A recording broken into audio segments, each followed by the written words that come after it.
Hello everybody and welcome to BWTales print number 31. Very simple image.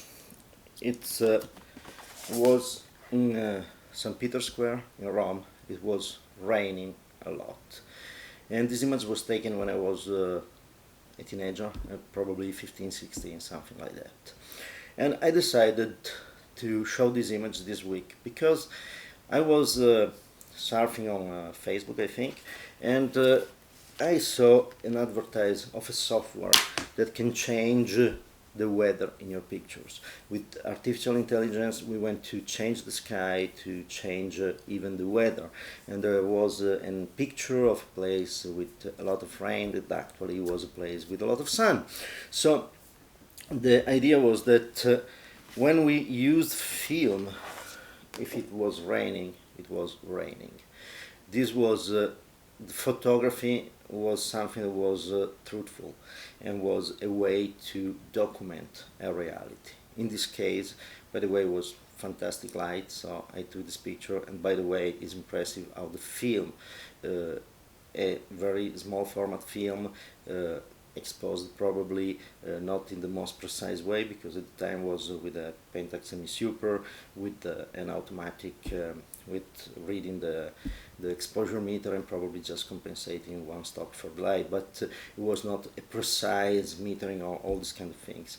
But it have everything. It has everything in this picture: highlight, shadow, and so on. So this is pretty impressive, by the way. But this image was the truth. It was really, really raining, and the image was too. And it was the documentation of a real moment. Now we have this artificial intelligence software where you can see, you can put the rain in a place where it was, you can put the rain in the Sahara Desert if you want. And if you look carefully at the images, you see they are fake, but if you just scroll on your phone the images, you don't even notice they are fake. And you can change everything. We had a comet in the sky, and there are a lot of images of that comet, and most of them, you look at them and you think they are fake. If you think about them, if you observe them, they were made with some trick, because with that light of the sun or the light pollution, it's impossible to have the comet, so probably was multiple exposure and all these kind of things, and probably a lot of them were just a software that did, yeah, you take the comet and put it where you want. So it is photography, it was documentation of reality. Now we destroyed this idea, so reality is not existent. I left a couple of photographic organizations because I didn't agree with, for example, giving prizes to people that over-retouched and faked some photographs, also in categories that were not supposed to. For example, in one case was a photograph of with the Milky Way over a city, and was in a travel section, and that was impossible because with the light pollution of the city you will never see the Milky Way. By the way, it was even in the wrong position in respect to the city. So that's something that for me is totally dishonest.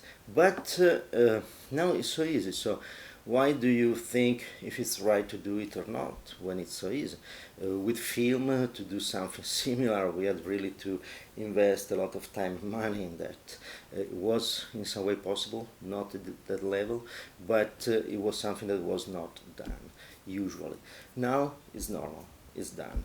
You arrive in a place like St. Peter, you don't like perhaps the crowd in there, you don't like the sun or this kind of things, you just push a button and you have the rain. This is the real stuff.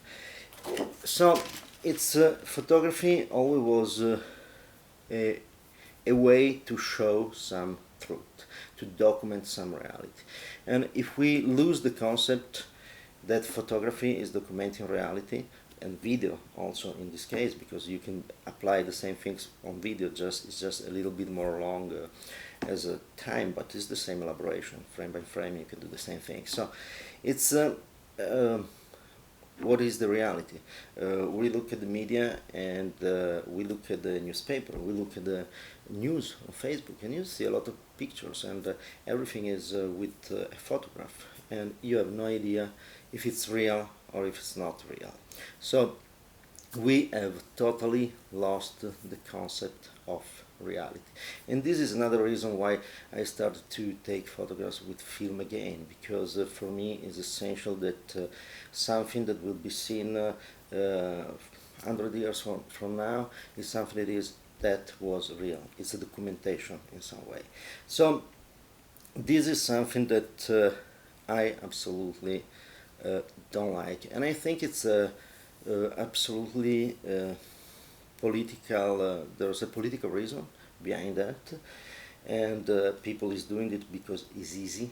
It's much easier to just take a crappy pictures, put an artificial intelligence filter on it, change the weather, change the sky, and have a picture that can win a contest, for example, or that can receive a lot of like on Facebook, or Instagram. But actually, I don't like that. So yes, I still use film, and the political reason is that if we lose the meaning of reality, if we lose the idea that something is real, and there are things that are documentation of a reality, we can believe anything we want, and is the things that is going on, because we are seeing it in this COVID situation. We see that Europe opened the border from some places in Africa, not from the USA, for example, but simply in Africa they don't test for the virus. In USA they do. So